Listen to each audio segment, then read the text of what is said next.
चेतन होकर बैठे, अपने आप को सुस्ती वगैरह नहीं आया उस तरह से। तो आपको, क्योंकि थोड़ी सी बातें जो है वो मन की अवस्था की बातें हैं, तो उसमें ध्यान बहुत जरूरी है, ध्यान से समझना पड़ेगा। पहले हमारी उम्र की सही पहचान। उम्र तीन तरह की होती है। एक तो हमारा जो तारीख के हिसाब से उम्र है वो अलग बात हो गई। एक मेटाबॉलिक एज होती है, वो जो हम उससे नापते हैं कि मेटाबॉलिक एज क्या है, वो भी एक दूसरा विषय हो गया। लेकिन हम जीवन को किस तरह से जीते हैं वो सही उम्र है। उसको क्या उपयोग कर रहे हैं, कैसे जी रहे हैं, उससे आपके उम्र की सही पहचान होती है। तो कौन कौन अपने उम्र की सही पहचान करना चाहता है, वो इस विषय को थोड़ा सा ध्यान से सुने, समझे, कोशिश करें। उम्र की पहचान होने से पहले जागृत होने की पहचान, या इसको जीवित होने की पहचान भी कह सकते हैं। या जैसे नहीं होता, कोमा में होता है इंसान, या पूरा होश में है, तो होश में होना, जीवित होना, जागृत होना, उसकी पहचान कैसे करेंगे? सबसे पहला पॉइंट है जिसकी सोच समझ चालू है, यानी कोई बात उससे कही जाती है तो उसको समझता है, उसके अनुसार सोचता है, वो प्लानिंग कर सकता है, वो बात को समझ सकता है, तो वह जागृत है। जिसको कुछ भी कहो उसको कुछ समझ नहीं आता है, तो वो दिखने में जागृत दिख रहा, पर एक्चुअल में जागृत नहीं कहा जा सकता है। दूसरा पॉइंट जो है वो है जो अपने अपने परिवार व समाज के प्रति जिम्मेदारियों के लिए जागरूक है। तो ये बात हम समझ ही सकते हैं कि परिवार और समाज के प्रति जिम्मेदार है, उसको उसको वो उतना ध्यान है कि मुझे क्या क्या जिम्मेदारियां मेरे ऊपर है, क्या मुझे समाज के लिए करना चाहिए, क्या अपने परिवार के लिए करना चाहिए, क्या अपने लिए करना चाहिए, उसको हम जागृत कह सकते हैं। जिसकी इच्छाएं विवेक पर हावी नहीं रहती, जो नहीं होता कि इंसान से कुछ भी हो जाता है, जो वो नहीं करना चाहता वो भी उससे होता रहता है, तो इसका मतलब इच्छाएं विवेक पर हावी है। जैसे बोलते हैं कि सुबह गुरुकुल में शामिल तो होना चाहते हैं पर नींद नहीं उड़ती है, तो यानी ऐसी बहुत सारी चीजें होती है जो हम बुद्धि तो नहीं करना चाहती है पर हम कर लेते हैं। ऐसा नहीं होना चाहिए, तो ये जागरूक कहलाएगा। जो अच्छी आदतों के लिए जागरूक होकर अभ्यास करता है, जो दूसरों के ऊपर बोझ नहीं, वो अपने जीवन में कभी भी किसी के ऊपर बोझ नहीं, वो सेल्फ स्टेट पर पूरा निर्भर है, जो दूसरों को दुख नहीं देता। क्योंकि जागरूक इंसान ये कभी भी नहीं कर सकता कि वो दूसरों पर बोझ बन के जिए, दूसरों को दुख दे। जो दूसरों से शिक्षा ग्रहण करते समय अपने विवेक का इस्तेमाल करता है, किसी भी शिक्षा को हूबहू स्वीकार कर लेना, इसका मतलब आप जागृत नहीं। चाहे वो मेरी शिक्षा हो चाहे किसी और की, मैं ये नहीं कह रहा हूँ कि अच्छी से अच्छी भी शिक्षा हो भले, लेकिन अगर आप उसमें अपना विवेक इस्तेमाल नहीं कर रहे तो आप जागरूक नहीं।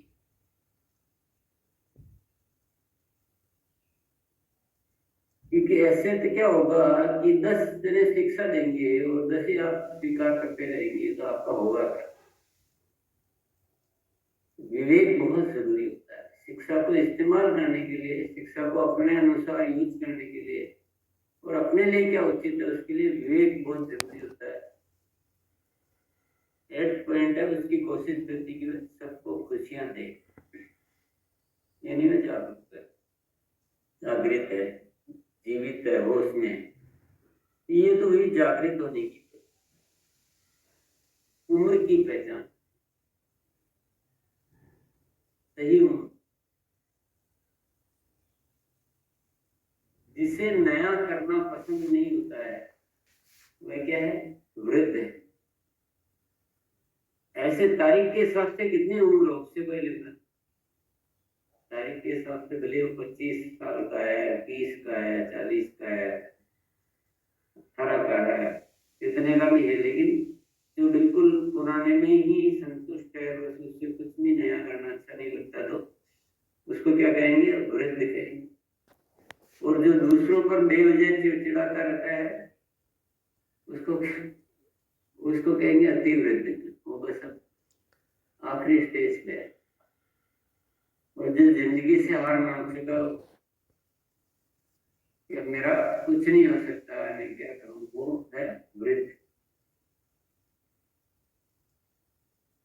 जिसमें रचनात्मकता है, यानी जो रचना कर सकता है किसी बात को, जिसने अभी जो किसी ने नहीं किया वैसा कुछ वो रचना कर सकता है, उसको कहते हैं जवान। जो कुछ भी नया करने के लिए तैयार रहता है उसको कहते हैं जवान। शरीर की उम्र से कोई लेना देना नहीं है। 100 साल का इंसान भी नया करने के लिए तैयार है, रचनात्मकता है, तो वह जवान कहलाएगा। अपने आप को बदलने के लिए जो तैयार है वह कहलाता है जवान। कई लोग होते हैं जो पुराने उसमें बिल्कुल सेट हो जाते हैं, पैटर्न बना लेते हैं अपना, तो वो वृद्ध में चले जाते हैं। जो अब जीवन में विश्राम करना चाहते हैं वो है वृद्ध। जो अपनी निष्क्रियता को संतोष का नाम देते हैं कि मुझे तो अब संतोष है, कुछ नहीं करना है, वो है वृद्ध। और जो अपने आप को धारणाओं के पिंजरे में कैद कर चुके हैं वो है वृद्ध। समझ गए? बहुत सारी धारणाएं पाल दी, ये ऐसे होता है, वो ऐसे होता है, इससे अलग कुछ नहीं हो सकता।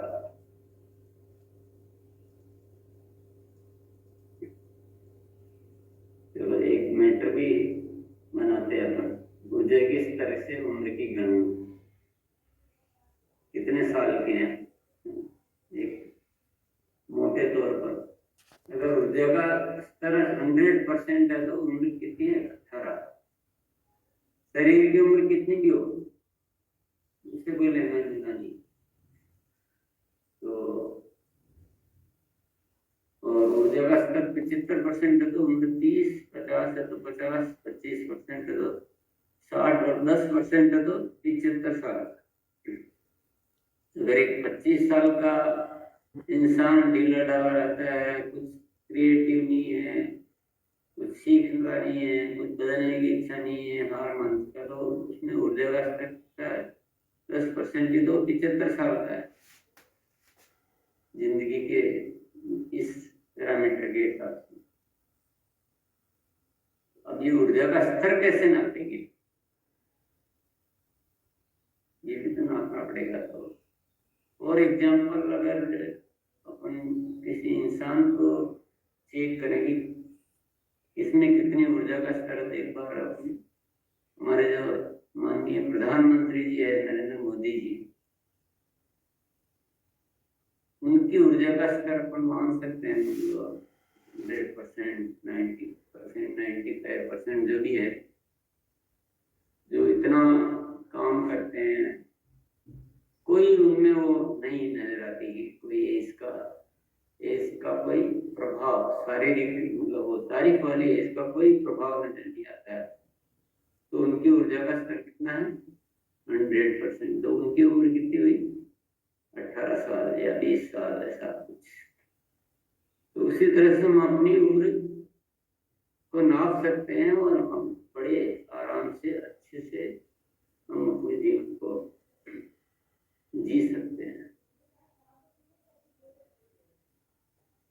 जागृत हैं यानी जीवित हैं। जीवित के बाद उम्र कितनी है ये पहचाना, उम्र का धार्मिक होने की पहचान। उम्र बहुत सारी धार्मिक भी होना चाहिए, जिसके हर कर्म में मूल्य समाहित हो, जीवन मूल्य, वो है धार्मिक। जो हर परिस्थिति में समता भाव में रहता,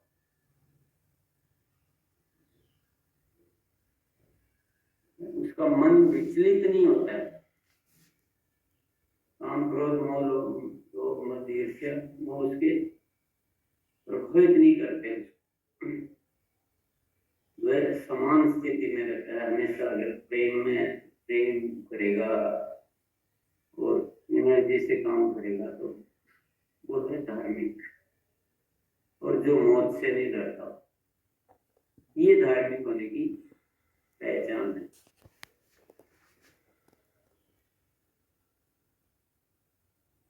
सही व्यक्तित्व की पहचान, व्यक्तित्व की पहचान की क्वालिटी भी देखना पड़ेगा। उम्र तो देख लिया, पर जीवन की क्वालिटी क्या है, जिसे आसपास वाले लोग अच्छे और मिलनसार व्यक्ति के रूप में पहचानते हो। जो अड़ोसी पड़ोसी रिश्तेदार पहचान वाले लोग दोस्त सब उसको कैसे जानते हैं, क्या बहुत अच्छा इंसान है, बहुत मिलनसार है, ये उसकी अच्छे व्यक्तित्व की पहचान है। दूसरी पहचान क्या है, जिसकी पीठ पीछे भी तारीफ होती हो। जैसे आज अपन ने यहाँ मोदी जी की अपन ने तारीफ की, मान लो, तो वो तो नहीं है, फिर भी हम पीठ पीछे उनकी तारीफ कर रहे हैं, तो एक अच्छे व्यक्तित्व की पहचान। सामने तो हर कोई कर देता, जिसकी कही हुई बात को महत्व देते हुए सुना जाता हो। यह इंसान बहुत अच्छा है, इसकी बात जो है महत्व दिया जाता है उसकी बात को। कई बार क्या होती है, बात समान होती है लेकिन व्यक्तित्व ऐसा होता है कि वो एक इंसान को कोई तवज्जो नहीं देता है, दूसरे को तवज्जो ज्यादा मिलता है, तो वो व्यक्तित्व काम करता हो, जिसका कोई दुश्मन न हो, जिसको एक बार मिलने से आसानी से कोई भूलता ना हो। एक बार मिले तो इतना वो उससे प्रभावित हो जाते हैं, उसकी जो भी व्यक्तित्व में जो उसकी खासियतें होती है, उसकी जो अच्छाइयाँ होती है, उसकी जो धार्मिकता होती है, उसकी जो एनर्जी होती है, उनसे इतना प्रभावित होता है, मिलनसारिता से, मुस्कुराहट से, सबसे कोई जल्दी से भूल नहीं पाता है। फिर छठा पॉइंट है, जिसका जीवन सबके लिए आदर्श उदाहरण, जिसकी हर कोई ऐसे बात करेगा उसके जैसा बनना चाहिए, इसका मतलब। तो ये व्यक्तित्व के 6 पॉइंट है, इससे हमारे सही व्यक्तित्व की पहचान होती है।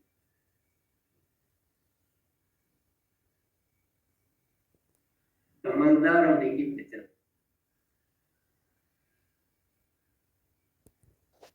जो प्रतिदिन अपने आप को कल से बेहतर बनाता हो। समझदार इंसान कभी भी अपने आप को एक जगह रोक के नहीं बैठेगा, हर दिन का यूज करेगा, इस्तेमाल करेगा, और जो भी चीजें उसको जानने सीखने को मिली है, अनुभव, क्योंकि सीखने को मिलता रहता है, जिंदगी के अनुभव से भी मिलता है, छोटी छोटी बातें भी सिखाती है, तो वह प्रतिदिन अपने आप को कल से बेहतर बनाता रहता है। समझदार जो अपनी प्रतिष्ठा को आर्थिक लाभ से ज्यादा महत्वपूर्ण समझता हो, वह आर्थिक लाभ को बाद में देखता, पहले अपनी प्रतिष्ठा को मेंटेन रखता है कि वह कभी खराब नहीं होनी चाहिए। वह समझदार है, आर्थिक लाभ के चक्कर में जो प्रतिष्ठा खो देता है वह समझदार नहीं है। जो जीवन को असली आनंद के साथ जीता हो, क्योंकि अगर बहुत सारे कार्य कर रहे हैं, कुछ कर रहे हैं, कुछ एकत्रित कर रहे हैं और आनंद ही नहीं आ रहा है, तो समझदार इंसान ऐसा नहीं करेगा, क्योंकि जिसके लिए कर रहे हैं वह खोकर कुछ भी किया तो मतलब नहीं।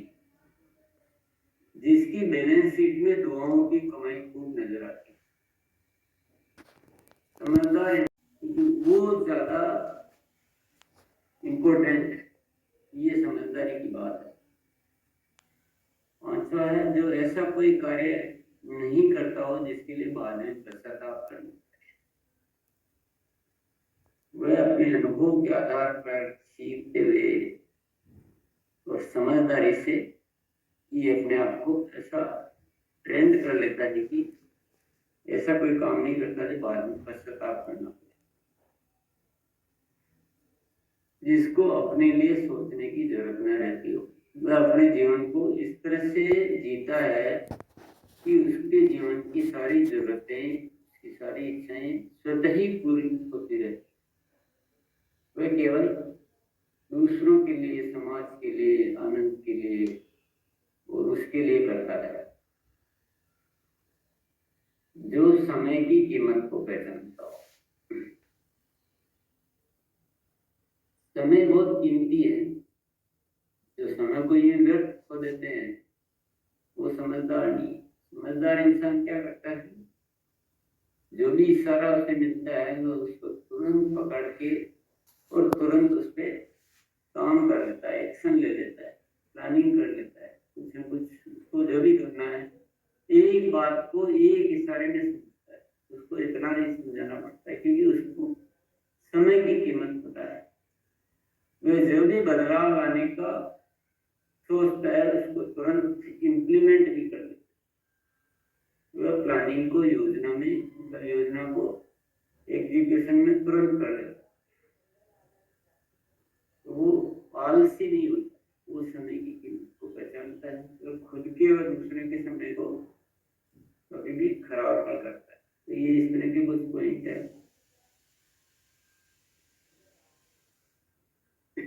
निष्कर्ष क्या है? निष्कर्ष ये है कि एक इंसान मरते समय तक जवान रह, बढ़िया क्वालिटी का लाइफ जी सकता, क्वालिटी लाइफ, गुणवत्ता वाली। हम क्या सामान खरीदने जाते हैं तो अच्छा सामान लाते हैं, बुरा लाते हैं, क्वालिटी ढूंढते नहीं है, बढ़िया सामान है। दूसरों से हम क्या अपेक्षा करते हैं, दूसरे कैसे होने चाहिए, पूरे बहुत अच्छे होने चाहिए, सबके प्रधानमंत्री अच्छे होने चाहिए, सरकार अच्छी होनी चाहिए, पुलिस अफसर अच्छा होना चाहिए, मेरा पड़ोसी अच्छा होना चाहिए, मेरा दोस्त अच्छे होने चाहिए, मेरे रिश्तेदार अच्छे होने चाहिए, मेरे मम्मी पापा अच्छे होने चाहिए, मेरे बच्चे अच्छे होने चाहिए। सबसे क्वालिटी एक्सपेक्ट करते हैं तो खुद की क्वालिटी कैसे होनी, सबसे बेस्ट होनी चाहिए, तभी तो हम दूसरों से एक्सपेक्ट कर सकते हैं। तो ये कुछ मापदंड में समझे तो कहाँ क्या काम करना है निर्धारित कर सकते हैं।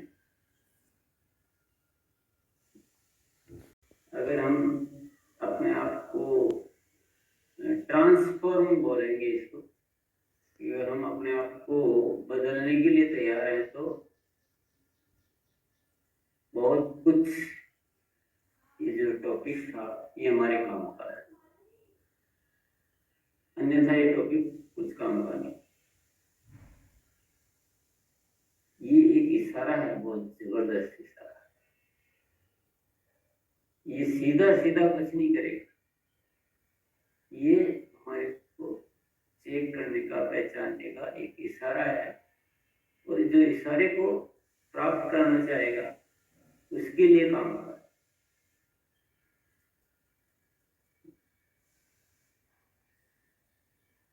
हमें इस बात को समझना है